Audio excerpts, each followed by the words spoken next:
The Varieties of Religious Experience, a study in human nature, being the Gifford Lectures on Natural Religion delivered at Edinburgh in 1901 to 1902, by William James, Lectures 4 and 5, The Religion of Healthy-Mindedness. If we were to ask the question, what is human life's chief concern? One of the answers we should receive would be, it is happiness. How to gain, how to keep, how to recover happiness is in fact for most men at all times the secret motive of all they do and of all they are willing to endure. The hedonistic school in ethics deduces the moral life wholly from the experiences of happiness and unhappiness which different kinds of conduct bring. And, even more in the religious life than in the moral life, happiness and unhappiness seem to be the poles round which the interest revolves. We need not go so far as to say with the author whom I lately quoted that any persistent enthusiasm is, as such, religion, nor need we call mere laughter a religious exercise. But we must admit that any persistent enjoyment may produce the sort of religion which consists in a grateful admiration of the gift of so happy an existence. And we must also acknowledge that the more complex ways of experiencing religion are new manners of producing happiness, wonderful inner paths to a supernatural kind of happiness, when the first gift of natural existence is unhappy, as it so often proves itself to be. With such relations between religion and happiness, it is perhaps not surprising that men come to regard the happiness which a religious belief affords as a proof of its truth. If a creed makes a man feel happy, he almost inevitably adopts it. Such a belief ought to be true. Therefore, it is true. Such, rightly or wrongly, is one of the immediate inferences of the religious logic used by ordinary men. The near presence of God's Spirit, says a German writer, 32, may be experienced in its reality, indeed only experienced, and the mark by which the Spirit's existence and nearness are made irrefutably clear to those who have ever had the experience is the utterly incomparable feeling of happiness which is connected with the nearness, and which is therefore not only a possible and altogether proper feeling for us to have here below, but is the best and most indispensable proof of God's reality. No other proof is equally convincing, and therefore happiness is the point from which every efficacious new theology should start.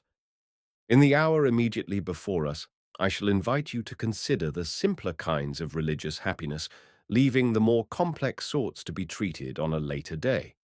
In many persons, happiness is congenital and irreclaimable. Cosmic emotion inevitably takes in them the form of enthusiasm and freedom. I speak not only of those who are animally happy, I mean those who, when unhappiness is offered or proposed to them, positively refuse to feel it, as if it were something mean and wrong. We find such persons in every age passionately flinging themselves upon their sense of the goodness of life, in spite of the hardships of their own condition, and in spite of the sinister theologies into which they may be born. From the outset, their religion is one of union with the divine. The heretics who went before the Reformation are lavishly accused by the church writers of antinomian practices, just as the first Christians were accused of indulgence in orgies by the Romans. It is probable that there never has been a century in which the deliberate refusal to think ill of life has not been idealized by a sufficient number of persons to form sects, open or secret, who claimed all natural things to be permitted. St. Augustine's maxim, dilige et quod vis fac, if you but love, you may do as you incline, is morally one of the profoundest of observations, yet it is pregnant, for such persons, with passports beyond the bounds of conventional morality. According to their characters, they have been refined or gross, but their belief has been at all times systematic enough to constitute a definite religious attitude. God was for them a giver of freedom, and the sting of evil was overcome. St. Francis and his immediate disciples were, on the whole, of this company of spirits, of which there are, of course, infinite varieties. Rousseau, in the earlier years of his writing, Diderot, Bailly de Saint-Pierre, and many of the leaders of the 18th century anti-Christian movement were of this optimistic type. They owed their influence to a certain authoritativeness in their feeling that nature, if you will only trust her sufficiently, is absolutely good. It is to be hoped that we all have some friend, perhaps more often feminine than masculine, and young than old, whose soul is of this sky-blue tint, whose affinities are rather with flowers and birds and all enchanting innocencies than with dark human passions, who can think no ill of man or God, and in whom religious gladness, being in possession from the outset, needs no deliverance from any antecedent burden. God has two families of children on this earth, says Francis W. Newman, the once born and the twice born, and the once born he describes as follows. They see God not as a strict judge, not as a glorious potentate, but as the animating spirit of a beautiful, harmonious world, beneficent and kind, merciful as well as pure. The same characters generally have no metaphysical tendencies. They do not look back into themselves. Hence, they are not distressed by their own imperfections. Yet it would be absurd to call them self-righteous, for they hardly think of themselves at all. This childlike quality of their nature makes the opening of religion very happy to them, for they no more shrink from God than a child from an emperor before whom the parent trembles. In fact, they have no vivid conception of any of the qualities in which the severer majesty of God consists. Point 34. He is to them the impersonation of kindness and beauty. They read his character not in the disordered world of man, but in romantic and harmonious nature. Of human sin they know perhaps little in their own hearts, and not very much in the world, and human suffering does but melt them to tenderness. Thus, when they approach God, no inward disturbance ensues, and without being as yet spiritual, they have a certain complacency and perhaps romantic sense of excitement in their simple worship. In the Romish Church, such characters find a more congenial soil to grow in than in Protestantism, whose fashions of feeling have been set by minds of a decidedly pessimistic order. But even in Protestantism they have been abundant enough, and in its recent liberal developments of Unitarianism and latitudinarianism generally, minds of this order have played and still are playing leading and constructive parts. Emerson himself is an admirable example. Theodore Parker is another. Here are a couple of characteristic passages from Parker's correspondence. 35. Orthodox scholars say, in the heathen classics you find no consciousness of sin. It is very true. God be thanked for it. They were conscious of wrath, of cruelty, avarice, drunkenness, lust, sloth, cowardice, and other actual vices, and struggled and got rid of the deformities, but they were not conscious of enmity against God, and didn't sit down and whine and groan against non-existent evil. I have done wrong things enough in my life, and do them now. I miss the mark, draw bow, and try again. But I am not conscious of hating God, or man, or right, or love, and I know there is much health in me, and in my body, even now, there dwelleth many a good thing, spite of consumption and St. Paul. In another letter, Parker writes, I have swum in clear, sweet waters all my days, and if sometimes they were a little cold, and the stream ran adverse, and something rough, it was never too strong to be breasted and swum through. From the days of earliest boyhood, when I went stumbling through the grass, up to the grey-bearded manhood of this time, there is none but has left me honey in the hive of memory that I now feed on for present delight. When I recall the years, I am filled with a sense of sweetness and wonder that such little things can make a mortal so exceedingly rich. But I must confess that the chiefest of all my delights is still the religious. Another good expression of the once-born type of consciousness, developing straight and natural, with no element of morbid compunction or crisis, is contained in the answer of Dr. Edward Everett Hale, the eminent Unitarian preacher and writer, to one of Dr. Starbuck's circulars. I quote a part of it, : I observe, with profound regret, the religious struggles which come into many biographies, as if almost essential to the formation of the hero. I ought to speak of these, to say that any man has an advantage, not to be estimated, who is born, as I was, into a family where the religion is simple and rational, who is trained in the theory of such a religion so that he never knows, for an hour, what these religious or irreligious struggles are. I always knew God loved me, and I was always grateful to him for the world he placed me in. I always liked to tell him so, and was always glad to receive his suggestions to me. I can remember perfectly that when I was coming to manhood, the half-philosophical novels of the time had a deal to say about the young men and maidens who were facing the problem of life.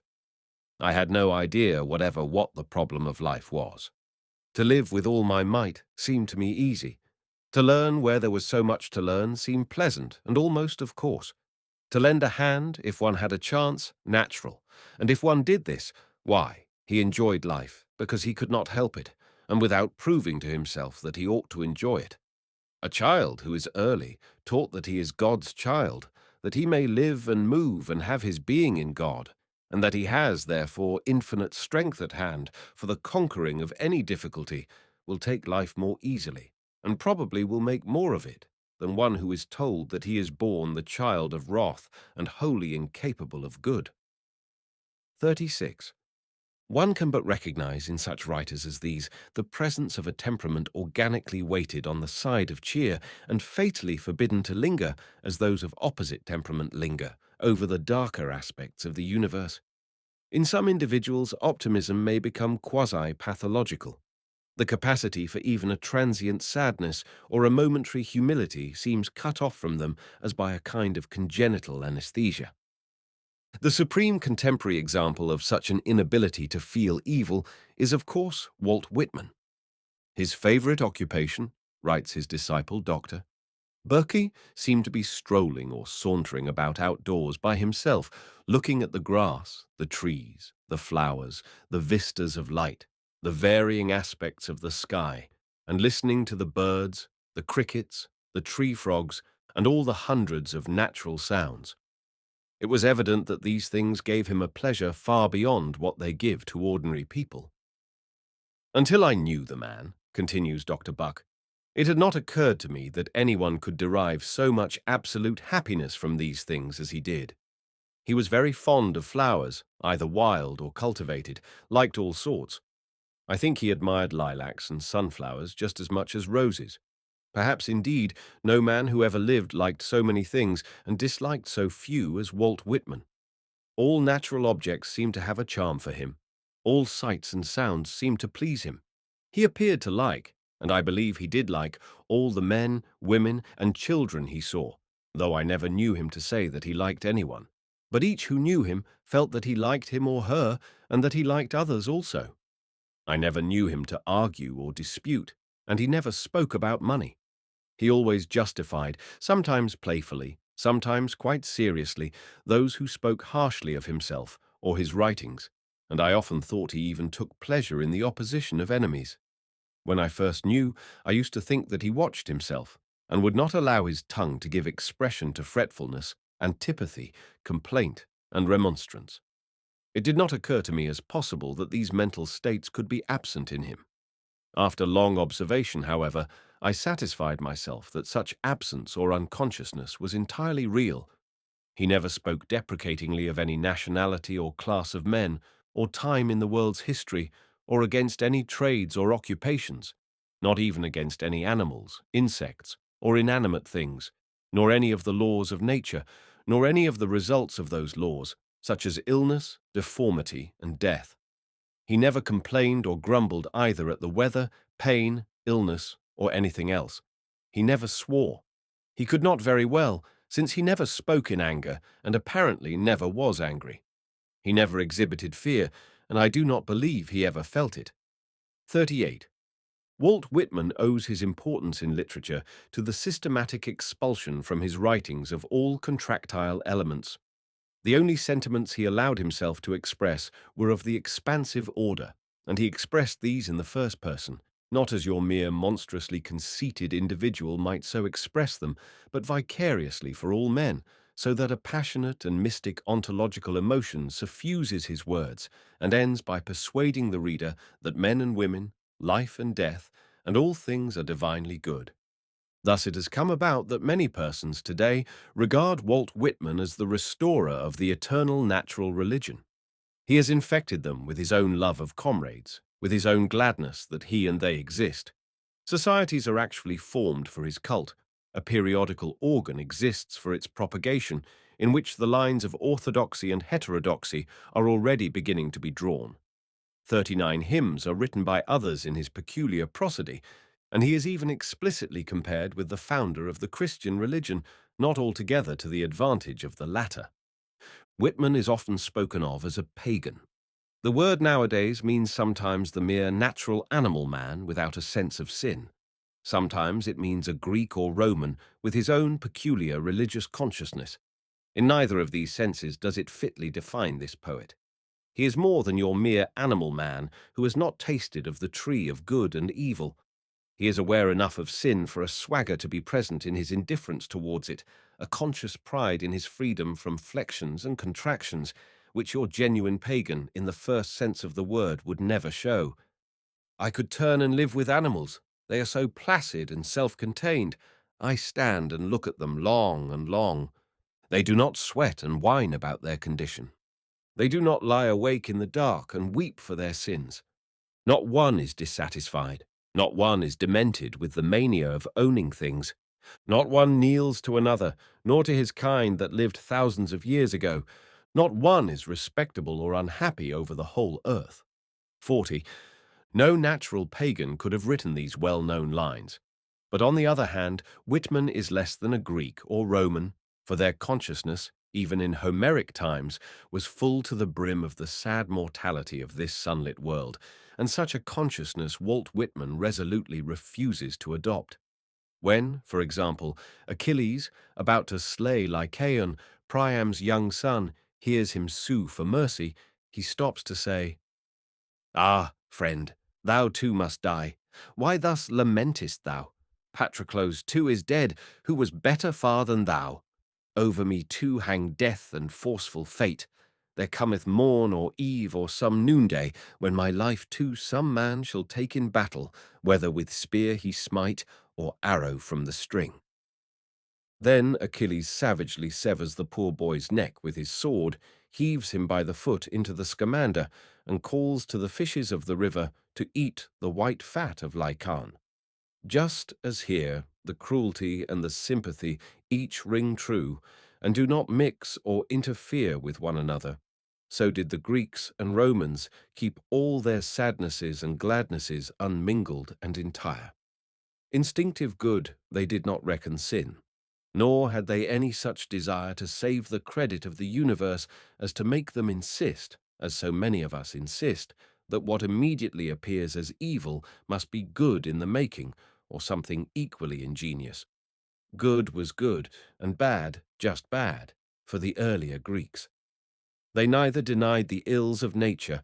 Walt Whitman's verse, "What is called good is perfect, and what is called bad is just as perfect," would have been mere silliness to them. Nor did they, in order to escape from those ills, invent another and a better world of the imagination, in which, along with the ills, the innocent goods of sense would also find no place. This integrity of the instinctive reactions, this freedom from all moral sophistry and strain, gives a pathetic dignity to ancient pagan feeling. And this quality Whitman's outpourings have not got. His optimism is too voluntary and defiant. His gospel has a touch of bravado and an affected twist, 42, and this diminishes its effect on many readers who yet are well disposed towards optimism, and on the whole quite willing to admit that in important respects Whitman is of the genuine lineage of the prophets.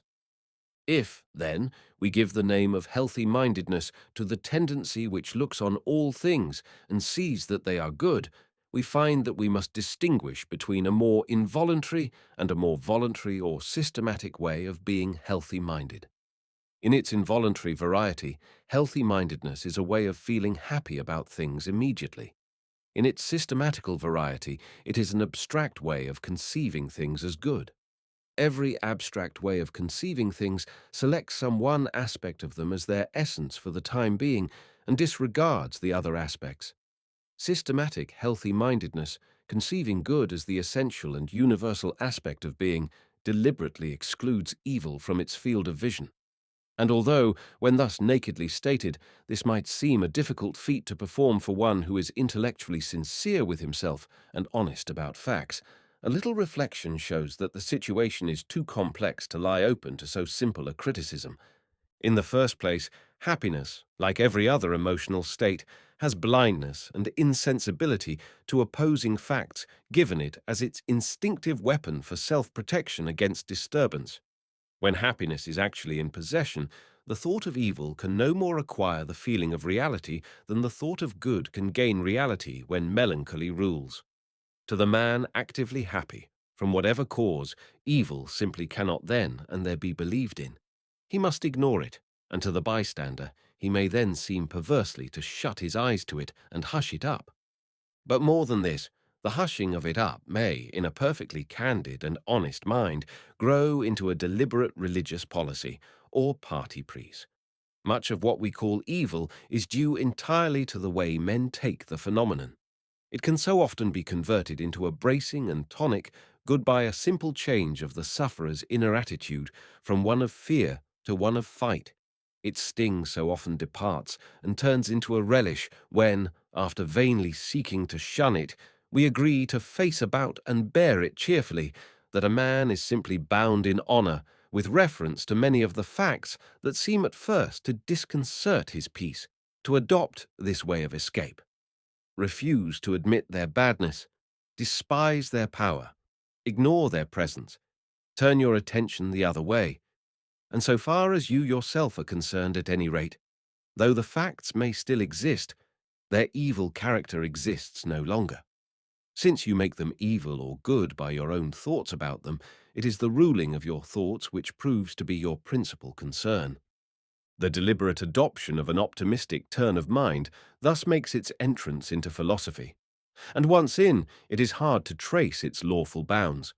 Not only does the human instinct for happiness, bent on self-protection by ignoring, keep working in its favor, but higher inner ideals have weighty words to say. The attitude of unhappiness is not only painful, it is mean and ugly. What can be more base and unworthy than the pining, puling, mumping mood, no matter by what outward ills it may have been engendered? What is more injurious to others? What less helpful as a way out of the difficulty? It but fastens and perpetuates the trouble which occasioned it, and increases the total evil of the situation. At all costs, then, we ought to reduce the sway of that mood. We ought to scout it in ourselves and others, and never show it tolerance. But it is impossible to carry on this discipline in the subjective sphere without zealously emphasizing the brighter and minimizing the darker aspects of the objective sphere of things at the same time. And thus, our resolution not to indulge in misery, beginning at a comparatively small point within ourselves, may not stop until it has brought the entire frame of reality under a systematic conception optimistic enough to be congenial with its needs. In all this, I say nothing of any mystical insight or persuasion that the total frame of things absolutely must be good. Such mystical persuasion plays an enormous part in the history of the religious consciousness, and we must look at it later with some care. But we need not go so far at present. More ordinary, non-mystical conditions of rapture suffice for my immediate contention. All invasive moral states and passionate enthusiasms make one feelingless to evil in some direction. The common penalties cease to deter the patriot, the usual prudences are flung by the lover to the winds. When the passion is extreme, suffering may actually be gloried in, provided it be for the ideal cause. Death may lose its sting, the grave its victory. In these states, the ordinary contrast of good and ill seems to be swallowed up in a higher denomination, an omnipotent excitement which engulfs the evil, and which the human being welcomes as the crowning experience of his life. This, he says, is truly to live, and I exult in the heroic opportunity and adventure. The systematic cultivation of healthy-mindedness as a religious attitude is therefore consonant with important currents in human nature and is anything but absurd. In fact, we all do cultivate it more or less, even when our professed theology should in consistency forbid it. We divert our attention from disease and death as much as we can, and the slaughterhouses and indecencies without end on which our life is founded are huddled out of sight and never mentioned, so that the world we recognize officially in literature and in society is a poetic fiction far handsomer and cleaner and better than the world that really is. Point 43. The advance of liberalism, so-called, in Christianity during the past 50 years may fairly be called a victory of healthy-mindedness within the Church over the morbidness with which the old hellfire theology was more harmoniously related. We have now whole congregations whose preachers, far from magnifying our consciousness of sin, seem devoted rather to making little of it. They ignore or even deny eternal punishment and insist on the dignity rather than on the depravity of man. They look at the continual preoccupation of the old-fashioned Christian with the salvation of his soul as something sickly and reprehensible rather than admirable, and a sanguine and muscular attitude, which to our forefathers would have seemed purely heathen, has become in their eyes an ideal element of Christian character. I am not asking whether or not they are right. I am only pointing out the change. The persons to whom I refer have still retained for the most part their nominal connection with Christianity, in spite of their discarding of its more pessimistic theological elements. But in that theory of evolution, which, gathering momentum for a century, has within the past 25 years swept so rapidly over Europe and America, we see the ground laid for a new sort of religion of nature, which has entirely displaced Christianity from the thought of a large part of our generation. The idea of a universal evolution lends itself to a doctrine of general meliorism and progress which fits the religious needs of the healthy-minded so well that it seems almost as if it might have been created for their use. Accordingly, we find evolutionism interpreted thus optimistically and embraced as a substitute for the religion they were born in by a multitude of our contemporaries who have either been trained scientifically or been fond of reading popular science, and who had already begun to be inwardly dissatisfied with what seemed to them the harshness and irrationality of the orthodox Christian scheme. As examples are better than descriptions, I will quote a document received in answer to Professor Starbuck's circular of questions. The writer's state of mind may, by courtesy, be called a religion, for it is his reaction on the whole nature of things. It is systematic and reflective, and it loyally binds him to certain inner ideals. I think you will recognize in him, coarse-meated and incapable of wounded spirit as he is, a sufficiently familiar contemporary type. Q. What does religion mean to you? A. It means nothing, and it seems, so far as I can observe, useless to others. I am 67 years of age and have resided in X. 50 years and have been in business 45. Consequently, I have some little experience of life and men, and some women too, and I find that the most religious and pious people are as a rule those most lacking in uprightness and morality. The men who do not go to church or have any religious convictions are the best. Praying, singing of hymns, and sermonizing are pernicious. They teach us to rely on some supernatural power when we ought to rely on ourselves. I totally disbelieve in a God. The God idea was begotten in ignorance, fear, and a general lack of any knowledge of nature. If I were to die now, being in a healthy condition for my age, both mentally and physically, I would just as lief, yes, rather, die with a hearty enjoyment of music, sport, or any other rational pastime. As a timepiece stops, we die, there being no immortality in either case. Q. What comes before your mind corresponding to the words God, heaven, angels, etc.? A. Nothing whatever. I am a man without a religion. These words mean so much mythic bosh. Q. Have you had any experiences which appeared providential? A. None whatever. There is no agency of the superintending kind.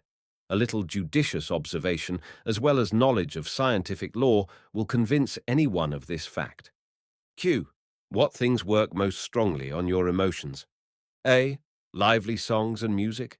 Pinafore instead of an oratorio. I like Scott, Burns, Byron, Longfellow, especially Shakespeare, etc., etc. Of songs, the Star-Spangled Banner, America, Marseillaise, and all moral and soul-stirring songs.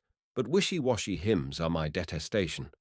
I greatly enjoy nature, especially fine weather, and until within a few years used to walk Sundays into the country, 12 miles often, with no fatigue, and bicycle 40 or 50. I have dropped the bicycle. I never go to church, but attend lectures when there are any good ones. All of my thoughts and cogitations have been of a healthy and cheerful kind, for instead of doubts and fears I see things as they are, for I endeavor to adjust myself to my environment. This I regard as the deepest law. Mankind is a progressive animal. I am satisfied he will have made a great advance over his present status 1,000 years hence. Q. What is your notion of sin? A. It seems to me that sin is a condition, a disease, incidental to man's development not being yet advanced enough. Morbidness over it increases the disease. We should think that 1,000,000 of years hence, equity, justice, and mental and physical good order will be so fixed and organized that no one will have any idea of evil or sin. Q. What is your temperament? Alert, active, wide awake, mentally and physically. Sorry that nature compels us to sleep at all. If we are in search of a broken and a contrite heart, clearly we need not look to this brother. His contentment with the finite encases him like a lobster shell and shields him from all morbid repining at his distance from the infinite. We have in him an excellent example of the optimism which may be encouraged by popular science. To my mind, a current far more important and interesting religiously than that which sets in from natural science towards healthy-mindedness is that which has recently poured over America and seems to be gathering force every day. I am ignorant what foothold it may yet have acquired in Great Britain, and to which, for the sake of having a brief designation, I will give the title of the Mind Cure movement. There are various sects of this new thought, to use another of the names by which it calls itself, but their agreements are so profound that their differences may be neglected for my present purpose, and I will treat the movement, without apology, as if it were a simple thing. It is a deliberately optimistic scheme of life, with both a speculative and a practical side. In its gradual development during the last quarter of a century, it has taken up into itself a number of contributory elements, and it must now be reckoned with as a genuine religious power. It has reached the stage, for example, when the demand for its literature is great enough for insincere stuff, mechanically produced for the market, to be to a certain extent supplied by publishers, a phenomenon never observed, I imagine, until a religion has got well past its earliest insecure beginnings. One of the doctrinal sources of mind cure is the Four Gospels.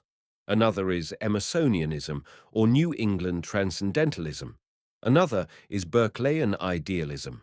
Another is Spiritism, with its messages of law and progress and development.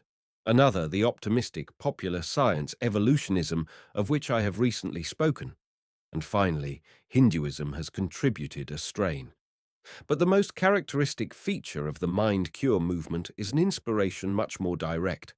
The leaders in this faith have had an intuitive belief in the all-saving power of healthy-minded attitudes as such, in the conquering efficacy of courage, hope, and trust, and a correlative contempt for doubt, fear, worry, and all nervously precautionary states of mind.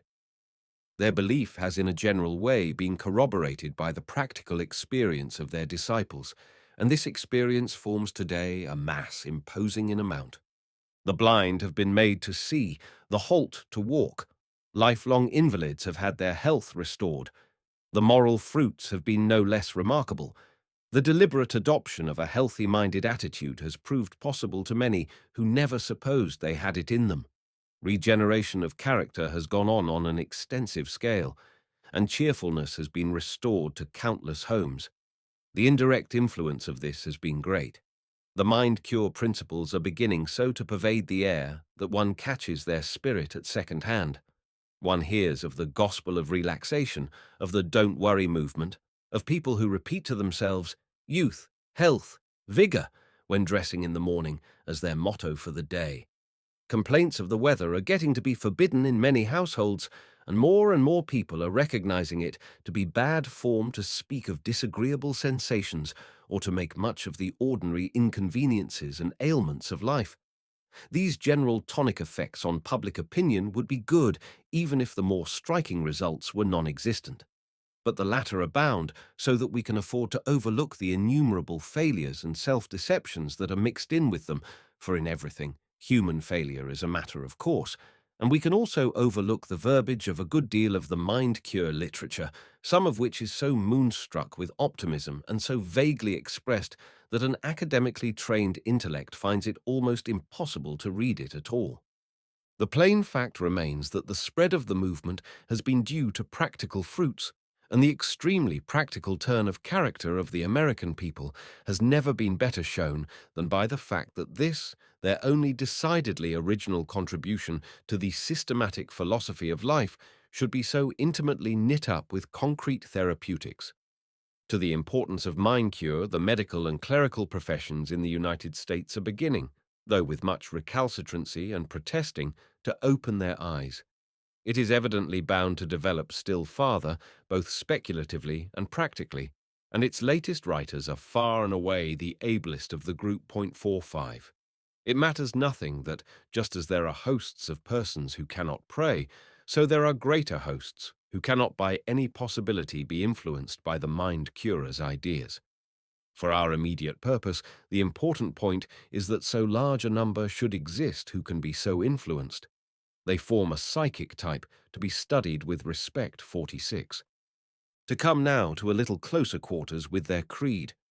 The fundamental pillar on which it rests is nothing more than the general basis of all religious experience, the fact that man has a dual nature and is connected with two spheres of thought, a shallower and a profounder sphere, in either of which he may learn to live more habitually. The shallower and lower sphere is that of the fleshly sensations, instincts, and desires of egotism, doubt, and the lower personal interests. But whereas Christian theology has always considered frowardness to be the essential vice of this part of human nature, the mind-curers say that the mark of the beast in it is fear, and this is what gives such an entirely new religious turn to their persuasion. Fear, to quote a writer of the school, has had its uses in the evolutionary process and seems to constitute the whole of forethought in most animals, but that it should remain any part of the mental equipment of human civilized life is an absurdity. I find that the fear element of forethought is not stimulating to those more civilized persons to whom duty and attraction are the natural motives, but is weakening and deterrent. As soon as it becomes unnecessary, fear becomes a positive deterrent and should be entirely removed, as dead flesh is removed from living tissue. To assist in the analysis of fear and in the denunciation of its expressions, I have coined the word fear thought to stand for the unprofitable element of forethought, and have defined the word worry as fear thought in contradistinction to forethought. I have also defined fear thought as the self-imposed or self-permitted suggestion of inferiority in order to place it where it really belongs, in the category of harmful, unnecessary, and therefore not respectable things. 47. The misery habit, the martyr habit, engendered by the prevalent fear thought, get pungent criticism from the mind-cure writers. Consider for a moment the habits of life into which we are born. There are certain social conventions or customs and alleged requirements. There is a theological bias, a general view of the world. There are conservative ideas in regard to our early training, our education, marriage, and occupation in life. Following close upon this, there is a long series of anticipations, namely, that we shall suffer certain children's diseases, diseases of middle life and of old age.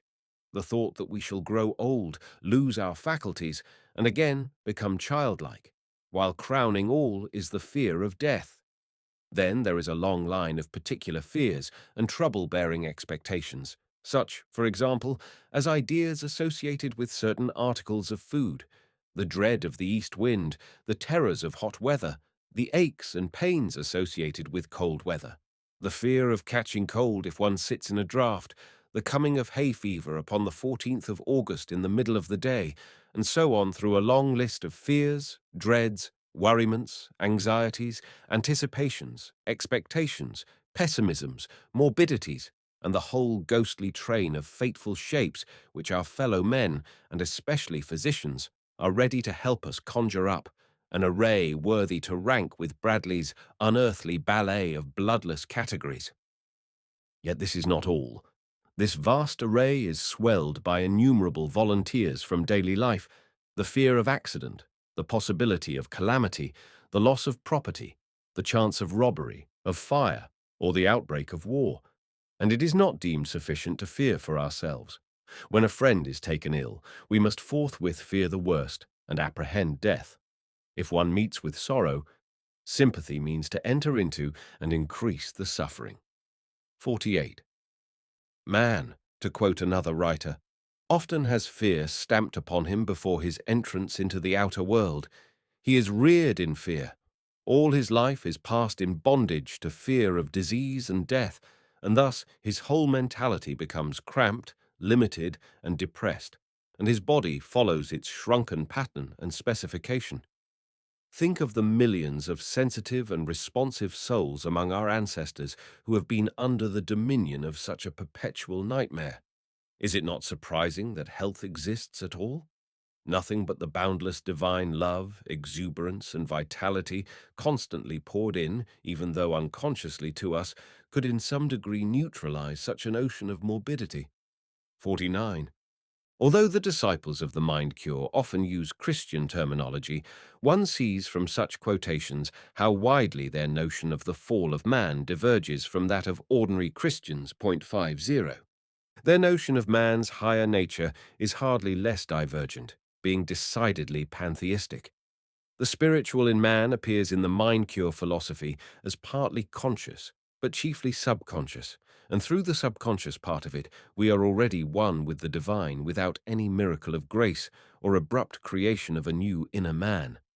As this view is variously expressed by different writers, we find in it traces of Christian mysticism, of transcendental idealism, of Vedantism, and of the modern psychology of the subliminal self. A quotation or two will put us at the central point of view, : The great central fact of the universe is that spirit of infinite life and power that is back of all, that manifests itself in and through all.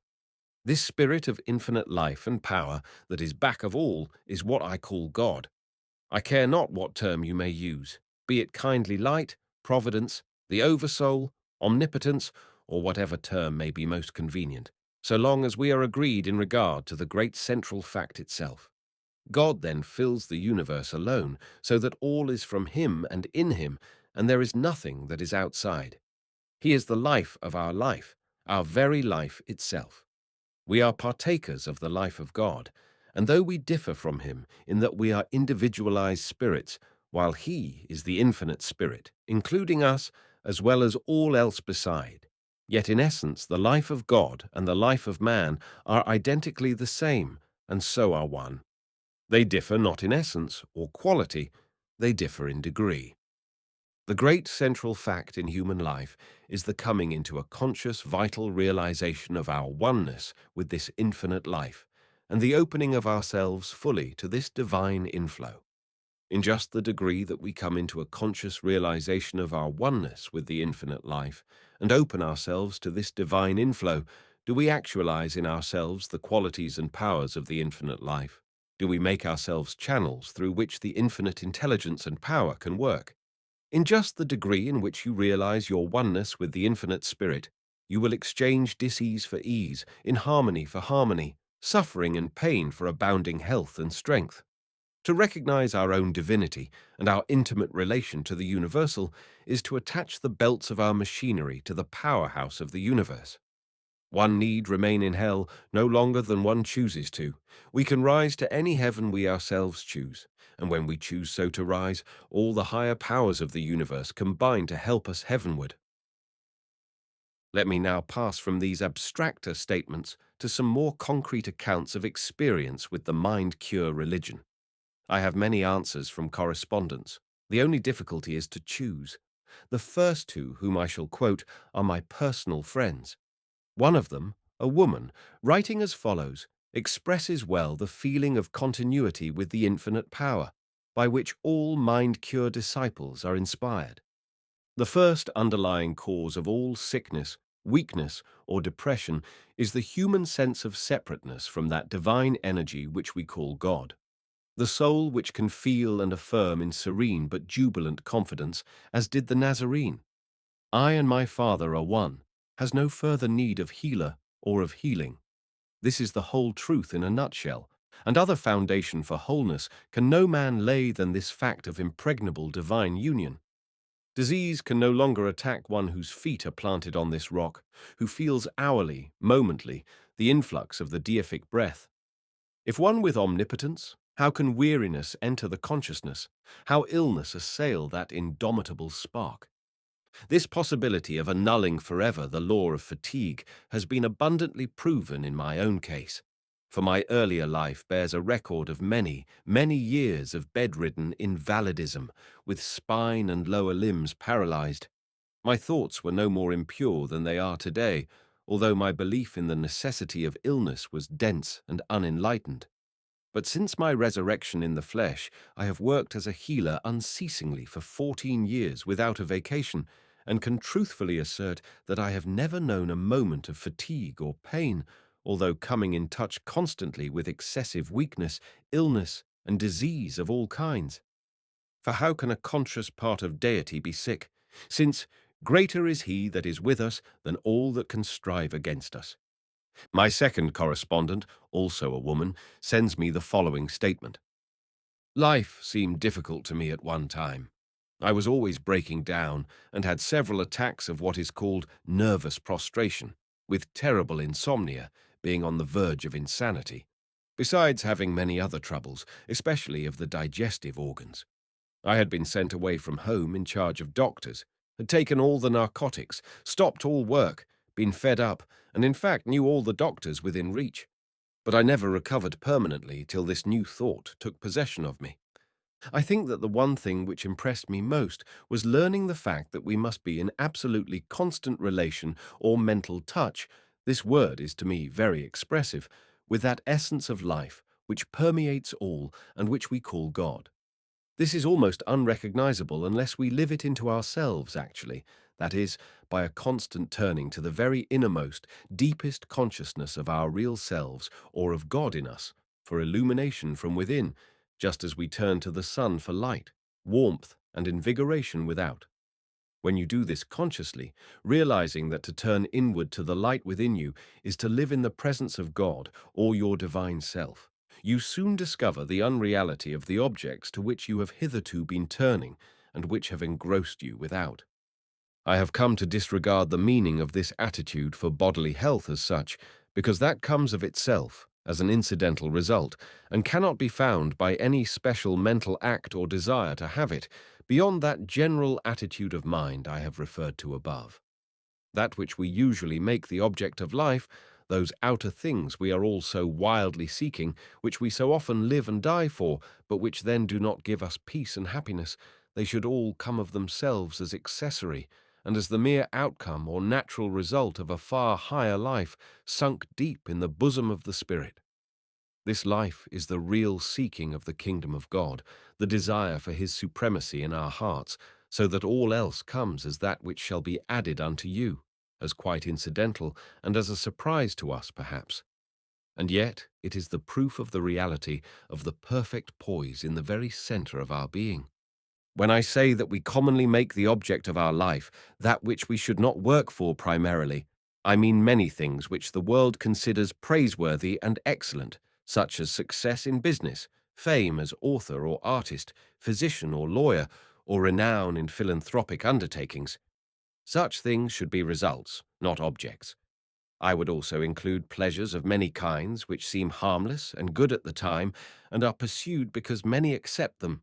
I mean conventionalities, sociabilities, and fashions in their various development, these being mostly approved by the masses, although they may be unreal and even unhealthy superfluities. Here is another case, more concrete, also that of a woman. I read you these cases without comment. They express so many varieties of the state of mind we are studying. I had been a sufferer from my childhood till my 40th year. I had been in Vermont several months, hoping for good from the change of air, but steadily growing weaker, when one day during the latter part of October, while resting in the afternoon, I suddenly heard, as it were, these words, "You will be healed and do a work you never dreamed of." These words were impressed upon my mind with such power, I said at once that only God could have put them there. I believed them in spite of myself and of my suffering and weakness, which continued until Christmas, when I returned to Boston. Within 2 days, a young friend offered to take me to a mental healer. This was January 7th, 1881. The healer said, "There is nothing but mind. We are expressions of the one mind. Body is only a mortal belief. As a man thinketh, so is he." I could not accept all she said, but I translated all that was there for me in this way. There is nothing but God. I am created by him, and am absolutely dependent upon him. Mind is given me to use, and by just so much of it as I will put upon the thought of right action in body, I shall be lifted out of bondage to my ignorance and fear and past experience. That day I commenced accordingly to take a little of every food provided for the family, constantly saying to myself, "The power that created the stomach must take care of what I have eaten." By holding these suggestions through the evening, I went to bed and fell asleep, saying, "I am soul, spirit, just one with God's thought of me," and slept all night without waking, for the first time in several years. I felt the next day like an escaped prisoner, and believed I had found the secret that would in time give me perfect health. Within 10 days, I was able to eat anything provided for others, and after 2 weeks I began to have my own positive mental suggestions of truth, which were to me like stepping stones. I will note a few of them. They came about 2 weeks apart. First, I am soul, therefore it is well with me. Second, I am soul, therefore I am well. Third dimension, a sort of inner vision of myself as a four-footed beast with a protuberance on every part of my body where I had suffering, with my own face begging me to acknowledge it as myself. I resolutely fixed my attention on being well and refused to even look at my old self in this form. Fourth, again the vision of the beast far in the background with faint voice, again refusal to acknowledge. Fifth, once more the vision, but only of my eyes with the longing look, and again the refusal. Then came the conviction, the inner consciousness, that I was perfectly well and always had been, for I was soul, an expression of God's perfect thought. That was to me the perfect and completed separation between what I was and what I appeared to be. I succeeded in never losing sight after this of my real being, by constantly affirming this truth, and by degrees, though it took me 2 years of hard work to get there, I expressed health continuously throughout my whole body. In my subsequent 19 years' experience, I have never known this truth to fail when I applied it. Though in my ignorance I have often failed to apply it, but through my failures I have learned the simplicity and trustfulness of the little child. But I fear that I risk tiring you by so many examples, and I must lead you back to philosophic generalities again. You see already by such records of experience how impossible it is not to class mind cure as primarily a religious movement. Its doctrine of the oneness of our life with God's life is in fact quite indistinguishable from an interpretation of Christ's message, which in these very Gifford lectures has been defended by some of your very ablest Scottish religious philosophers. Point 52. But philosophers usually profess to give a quasi-logical explanation of the existence of evil, whereas of the general fact of evil in the world, the existence of the selfish, suffering, timorous, finite consciousness, the mind curers, so far as I am acquainted with them, profess to give no speculative explanation. Evil is empirically there for them, as it is for everybody, but the practical point of view predominates, and it would ill agree with the spirit of their system to spend time in worrying over it as a mystery or problem, or in laying to heart the lesson of its experience after the manner of the evangelicals. Don't reason about it, as Dante says, but give a glance and pass beyond. It is avidya, ignorance, something merely to be outgrown and left behind, transcended and forgotten. Christian Science, so-called the sect of Mrs. Eddy, is the most radical branch of mind cure in its dealings with evil, for evil is simply a lie, and anyone who mentions it is a liar. The optimistic ideal of duty forbids us to pay it the compliment even of explicit attention. Of course, as our next lectures will show us, this is a bad speculative omission, but it is intimately linked with the practical merits of the system we are examining. Why regret a philosophy of evil, a mind curer would ask us, if I can put you in possession of a life of good? After all, it is the life that tells, and Mind Cure has developed a living system of mental hygiene which may well claim to have thrown all previous literature of the Diététique de Sila into the shade. This system is wholly and exclusively compacted of optimism. Pessimism leads to weakness. Optimism leads to power. Thoughts are things, as one of the most vigorous Mind Cure writers prints in bold type at the bottom of each of his pages, and if your thoughts are of health, youth, vigor, and success, before you know it, these things will also be your outward portion. No one can fail of the regenerative influence of optimistic thinking, pertinaciously pursued. Every man owns indefeasibly this inlet to the divine. Fear, on the contrary, and all the contracted and egoistic modes of thought are inlets to destruction. Most mind curers here bring in a doctrine that thoughts are forces, and that by virtue of a law that like attracts like, one man's thoughts draw to themselves as allies all the thoughts of the same character that exist the world over. Thus one gets, by one's thinking, reinforcements from elsewhere for the realization of one's desires. And the great point in the conduct of life is to get the heavenly forces on one's side by opening one's own mind to their influx. On the whole, one is struck by a psychological similarity between the mind cure movement and the Lutheran and Wesleyan movements. To the believer in moralism and works, with his anxious query, "What shall I do to be saved?" Luther and Wesley replied, "You are saved now, if you would but believe it." And the mind curers come with precisely similar words of emancipation.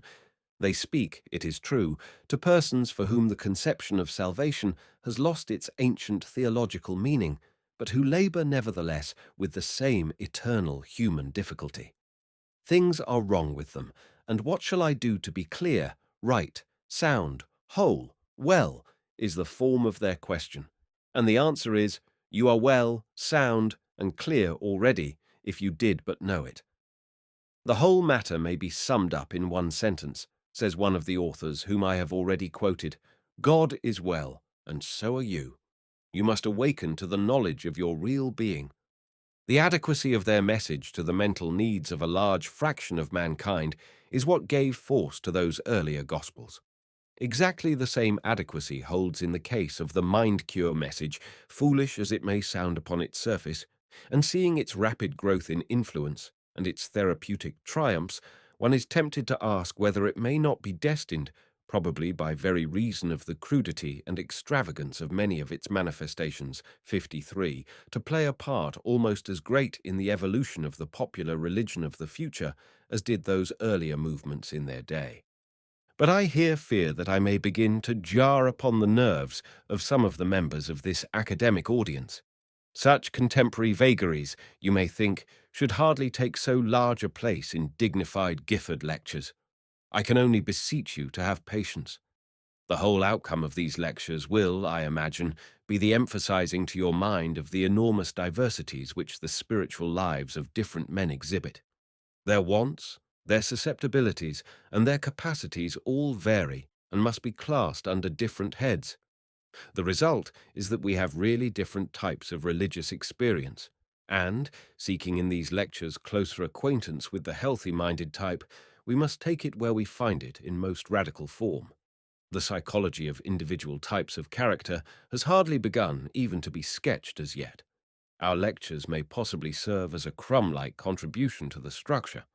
The first thing to bear in mind, especially if we ourselves belong to the clerico-academic scientific type, the officially and conventionally correct type, the deadly respectable type, for which to ignore others is a besetting temptation, is that nothing can be more stupid than to bar out phenomena from our notice, merely because we are incapable of taking part in anything like them ourselves. Now, the history of Lutheran salvation by faith, of Methodistic conversions, and of what I call the mind cure movement seems to prove the existence of numerous persons in whom, at any rate at a certain stage in their development, a change of character for the better, so far from being facilitated by the rules laid down by official moralists, will take place all the more successfully if those rules be exactly reversed. Official moralists advise us never to relax our strenuousness. Be vigilant day and night, they adjure us. Hold your passive tendencies in check. Shrink from no effort. Keep your will like a bow always bent. But the persons I speak of find that all this conscious effort leads to nothing but failure and vexation in their hands, and only makes them twofold more the children of hell they were before. The tense and voluntary attitude becomes in them an impossible fever and torment. Their machinery refuses to run at all when the bearings are made so hot and the belts so tight.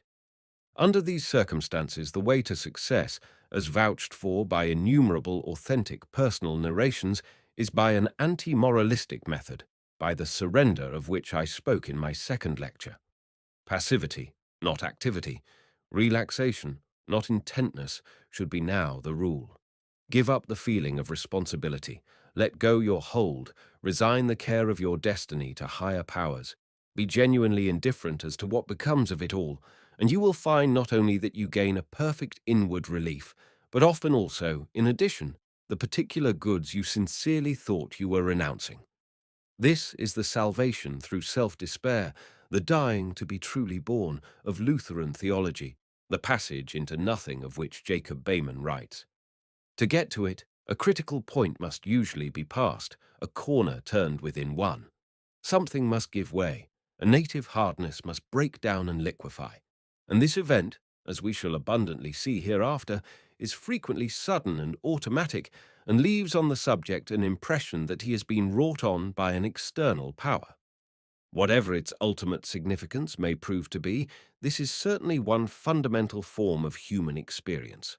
Some say that the capacity or incapacity for it is what divides the religious from the merely moralistic character. With those who undergo it in its fullness, no criticism avails to cast doubt on its reality. They know, for they have actually felt the higher powers in giving up the tension of their personal will. A story which revivalist preachers often tell is that of a man who found himself at night slipping down the side of a precipice.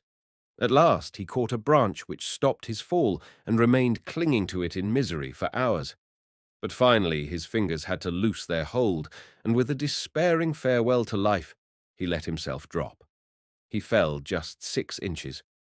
If he had given up the struggle earlier, his agony would have been spared. As the Mother Earth received him, so the preachers tell us, will the everlasting arms receive us if we confide absolutely in them, and give up the hereditary habit of relying on our personal strength with its precautions that cannot shelter and safeguards that never save. The mind curers have given the widest scope to this sort of experience. They have demonstrated that a form of regeneration by relaxing, by letting go, psychologically indistinguishable from the Lutheran justification by faith and the Wesleyan acceptance of free grace, is within the reach of persons who have no conviction of sin and care nothing for the Lutheran theology. It is but giving your little private convulsive self a rest and finding that a greater self is there. The results, slow or sudden, or great or small, of the combined optimism and expectancy, the regenerative phenomena which ensue on the abandonment of effort, remain firm facts of human nature, no matter whether we adopt a theistic, a pantheistic, idealistic, or a medical materialistic view of their ultimate causal explanation. Point 54. When we take up the phenomena of revivalistic conversion, we shall learn something more about all this. Meanwhile, I will say a brief word about the mind curer's methods. They are, of course, largely suggestive. The suggestive influence of environment plays an enormous part in all spiritual education. But the word suggestion, having acquired official status, is unfortunately already beginning to play in many quarters the part of a wet blanket upon investigation, being used to fend off all inquiry into the varying susceptibilities of individual cases. Suggestion is only another name for the power of ideas, so far as they prove efficacious over belief and conduct. Ideas efficacious over some people prove inefficacious over others. Ideas efficacious at some times and in some human surroundings are not so at other times and elsewhere. The ideas of Christian churches are not efficacious in the therapeutic direction today, whatever they may have been in earlier centuries. And when the whole question is as to why the salt has lost its savour here or gained it there, the mere blank waving of the word suggestion, as if it were a banner, gives no light. Dr. Goddard, whose candid psychological essay on faith cures ascribes them to nothing but ordinary suggestion, concludes by saying that religion has in it all there is in mental therapeutics and has it in its best form. Living up to ideas will do anything for us that can be done. And this in spite of the actual fact that the popular Christianity does absolutely nothing or did nothing until mind cure came to the rescue. An idea, to be suggestive, must come to the individual with the force of a revelation. The mind cure, with its Gospel of Healthy-Mindedness, has come as a revelation to many whose hearts the church Christianity had left hardened. It has let loose their springs of higher life. In what can the originality of any religious movement consist, save in finding a channel, until then sealed up, through which those springs may be set free in some group of human beings? The force of personal faith, enthusiasm, and example, and above all the force of novelty, are always the prime suggestive agency in this kind of success.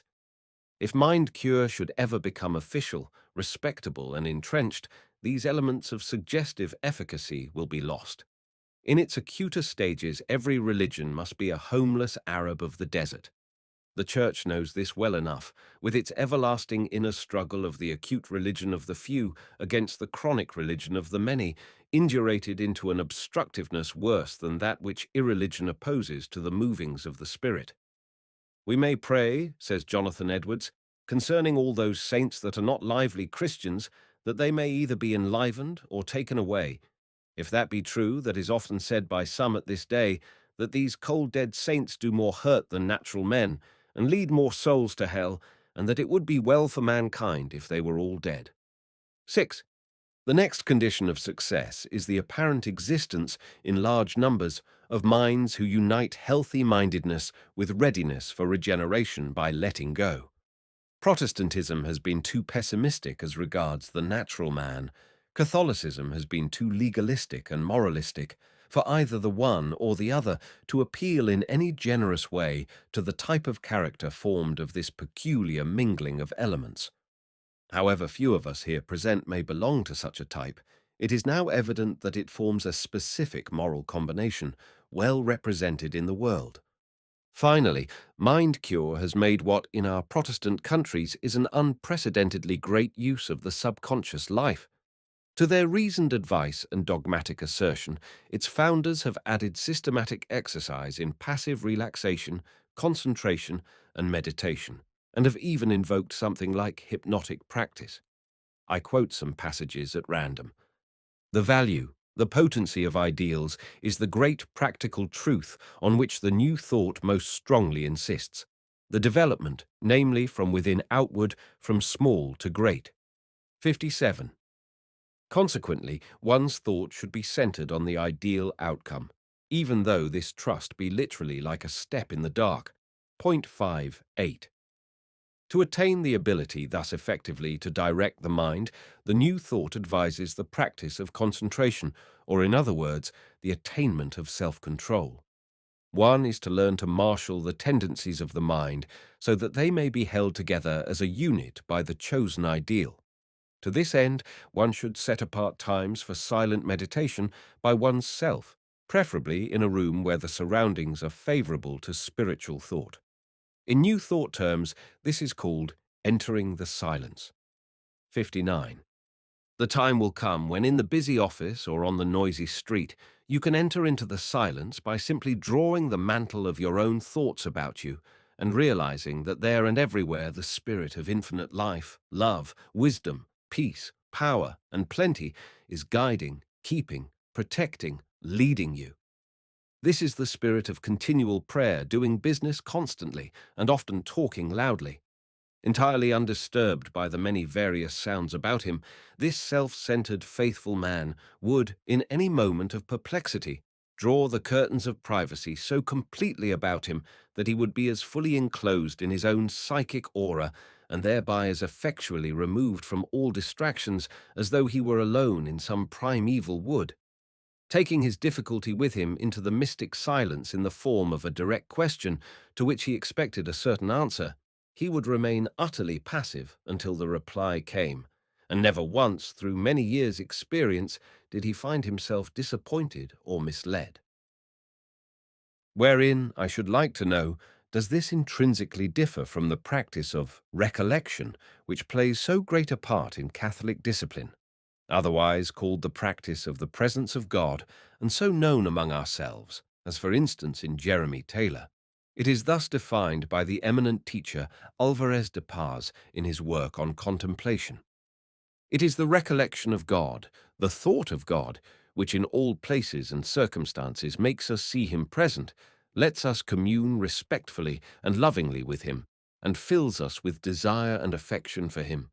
Would you escape from every ill? Never lose this recollection of God, neither in prosperity nor in adversity, nor on any occasion whichsoever it be.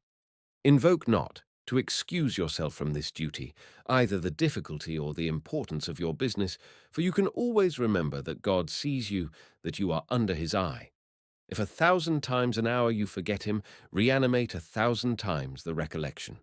If you cannot practice this exercise continuously, at least make yourself as familiar with it as possible, and, like unto those who in a rigorous winter draw near the fire as often as they can, go as often as you can to that ardent fire which will warm your soul. All the external associations of the Catholic discipline are of course unlike anything in mind-cure thought, but the purely spiritual part of the exercise is identical in both communions, and in both communions those who urge it write with authority, for they have evidently experienced in their own persons that whereof they tell. Compare again some mind-cure utterances. High, healthful, pure thinking can be encouraged, promoted, and strengthened. Its current can be turned upon grand ideals until it forms a habit and wears a channel. By means of such discipline, the mental horizon can be flooded with the sunshine of beauty, wholeness, and harmony. To inaugurate pure and lofty thinking may at first seem difficult, even almost mechanical, but perseverance will at length render it easy, then pleasant, and finally delightful. The soul's real world is that which it has built of its thoughts, mental states, and imaginations. If we will, we can turn our backs upon the lower and sensuous plane and lift ourselves into the realm of the spiritual and real, and there gain a residence. The assumption of states of expectancy and receptivity will attract spiritual sunshine, and it will flow in as naturally as air inclines to a vacuum. Whenever the thought is not occupied with one's daily duty or profession, it should be sent aloft into the spiritual atmosphere. There are quiet leisure moments by day and wakeful hours at night when this wholesome and delightful exercise may be engaged in to great advantage. If one who has never made any systematic effort to lift and control the thought forces will, for a single month, earnestly pursue the course here suggested, he will be surprised and delighted at the result, and nothing will induce him to go back to careless, aimless, and superficial thinking. At such favorable seasons, the outside world, with all its current of daily events, is barred out, and one goes into the silent sanctuary of the inner temple of soul to commune and aspire. The spiritual hearing becomes delicately sensitive, so that the still, small voice is audible, the tumultuous waves of external sense are hushed, and there is a great calm. The ego gradually becomes conscious that it is face to face with the divine presence, that mighty, healing, loving, fatherly life which is nearer to us than we are to ourselves. There is soul contact with the parent soul and an influx of life, love, virtue, health, and happiness from the inexhaustible fountain. When we reach the subject of mysticism, you will undergo so deep an immersion into these exalted states of consciousness as to be wet all over, if I may so express myself. and the cold shiver of doubt with which this little sprinkling may affect you will have long since passed away. Doubt, I mean, as to whether all such writing be not mere abstract talk and rhetoric set down pour encourager les autres. You will then be convinced, I trust, that these states of consciousness of union form a perfectly definite class of experiences, of which the soul may occasionally partake, and which certain persons may live by in a deeper sense than they live by anything else with which they have acquaintance. This brings me to a general philosophical reflection with which I should like to pass from the subject of healthy-mindedness, and close a topic which I fear is already only too long drawn out. It concerns the relation of all this systematized healthy-mindedness and mind-cure religion to scientific method and the scientific life. In a later lecture, I shall have to treat explicitly of the relation of religion to science on the one hand, and to primeval savage thought on the other. There are plenty of persons today, scientists or positivists, they are fond of calling themselves, who will tell you that religious thought is a mere survival, an atavistic reversion to a type of consciousness which humanity, in its more enlightened examples, has long since left behind and outgrown. If you ask them to explain themselves more fully, they will probably say that for primitive thought, everything is conceived of under the form of personality. The savage thinks that things operate by personal forces and for the sake of individual ends. For him, even external nature obeys individual needs and claims, just as if these were so many elementary powers. Now science, on the other hand, these positivists say, has proved that personality, so far from being an elementary force in nature, is but a passive resultant of the really elementary forces, physical, chemical, physiological, and psychophysical, which are all impersonal and general in character. Nothing individual accomplishes anything in the universe, save in so far as it obeys and exemplifies some universal law. Should you then inquire of them by what means science has thus supplanted primitive thought and discredited its personal way of looking at things, they would undoubtedly say it has been by the strict use of the method of experimental verification. Follow out science's conceptions practically, they will say, the conceptions that ignore personality altogether, and you will always be corroborated. The world is so made that all your expectations will be experientially verified so long, and only so long, as you keep the terms from which you infer them impersonal and universal. But here we have Mind Cure, with her diametrically opposite philosophy, setting up an exactly identical claim. Live as if I were true, she says, and every day will practically prove you right, that the controlling energies of nature are personal, that your own personal thoughts are forces, that the powers of the universe will directly respond to your individual appeals and needs, are propositions which your whole bodily and mental experience will verify. And that experience does largely verify these primeval religious ideas is proved by the fact that the mind cure movement spreads as it does, not by proclamation and assertion simply, but by palpable, experiential results. Here, in the very heyday of science's authority, it carries on an aggressive warfare against the scientific philosophy and succeeds by using science's own peculiar methods and weapons, believing that a higher power will take care of us in certain ways better than we can take care of ourselves. If we only genuinely throw ourselves upon it and consent to use it, it finds the belief, not only not impugned, but corroborated by its observation.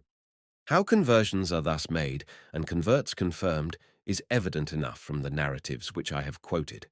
I will quote yet another couple of shorter ones to give the matter a perfectly concrete turn. Here is one dash dash. One of my first experiences in applying my teaching was 2 months after I first saw the healer. I fell, spraining my right ankle, which I had done once 4 years before, having then had to use a crutch and elastic anklet for some months, and carefully guarding it ever since. As soon as I was on my feet, I made the positive suggestion and felt it through all my being. There is nothing but God. All life comes from him perfectly. I cannot be sprained or hurt. I will let him take care of it. Well, I never had a sensation in it, and I walked 2 miles that day. The next case not only illustrates experiment and verification, but also the element of passivity and surrender of which a while ago I made such account. I went into town to do some shopping one morning, and I had not been gone long before I began to feel ill. The ill feeling increased rapidly until I had pains in all my bones, nausea and faintness, headache, all the symptoms in short that precede an attack of influenza. I thought that I was going to have the grippe epidemic then in Boston, or something worse. The mind cure teachings that I had been listening to all the winter thereupon came into my mind, and I thought that here was an opportunity to test myself. On my way home I met a friend, and I refrained with some effort from telling her how I felt. That was the first step gained. I went to bed immediately, and my husband wished to send for the doctor, but I told him that I would rather wait until morning and see how I felt. Then followed one of the most beautiful experiences of my life. I cannot express it in any other way than to say that I did lie down in the stream of life and let it flow over me. I gave up all fear of any impending disease. I was perfectly willing and obedient. There was no intellectual effort or train of thought. My dominant idea was, "Behold the handmaid of the Lord, be it unto me even as thou wilt," and a perfect confidence that all would be well, that all was well. The creative life was flowing into me every instant, and I felt myself allied with the infinite, in harmony and full of the peace that passeth understanding. There was no place in my mind for a jarring body. I had no consciousness of time or space or persons, but only of love and happiness and faith. I do not know how long this state lasted, nor when I fell asleep, but when I woke up in the morning, I was well. These are exceedingly trivial instances, 64, but in them, if we have anything at all, we have the method of experiment and verification. For the point I am driving at now, it makes no difference whether you consider the patients to be deluded victims of their imagination or not. That they seem to themselves to have been cured by the experiments tried was enough to make them converts to the system. And although it is evident that one must be of a certain mental mould to get such results, for not everyone can get thus cured to his own satisfaction any more than everyone can be cured by the first regular practitioner whom he calls in, yet it would surely be pedantic and over-scrupulous for those who can get their savage and primitive philosophy of mental healing verified in such experimental ways as this, to give them up at word of command for more scientific therapeutics. What are we to think of all this? Has science made too wide a claim? I believe that the claims of the sectarian scientist are, to say the least, premature. The experiences which we have been studying during this hour, and a great many other kinds of religious experiences are like them, plainly show the universe to be a more many-sided affair than any sect, even the scientific sect, allows for. What, in the end, are all our verifications but experiences that agree with more or less isolated systems of ideas, conceptual systems, that our minds have framed? But why, in the name of common sense, need we assume that only one such system of ideas can be true? The obvious outcome of our total experience is that the world can be handled according to many systems of ideas, and is so handled by different men, and will each time give some characteristic kind of profit for which he cares to the handler, while at the same time some other kind of profit has to be omitted or postponed. Science gives to all of us telegraphy, electric lighting, and diagnosis, and succeeds in preventing and curing a certain amount of disease. Religion, in the shape of mind cure, gives to some of us serenity, moral poise, and happiness, and prevents certain forms of disease, as well as science does, or even better in a certain class of persons. Evidently, then, the science and the religion are both of them genuine keys for unlocking the world's treasure house to him who can use either of them practically, just as evidently neither is exhaustive or exclusive of the other's simultaneous use.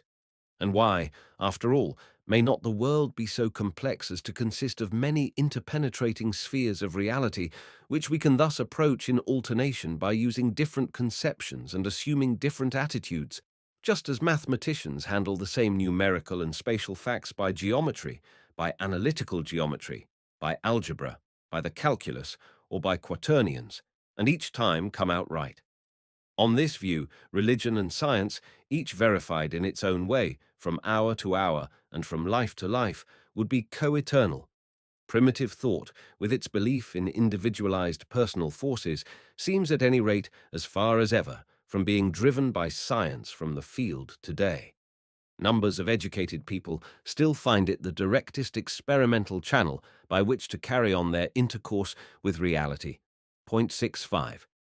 The case of mind cure lay so ready to my hand that I could not resist the temptation of using it to bring these last truths home to your attention, but I must content myself today with this very brief indication.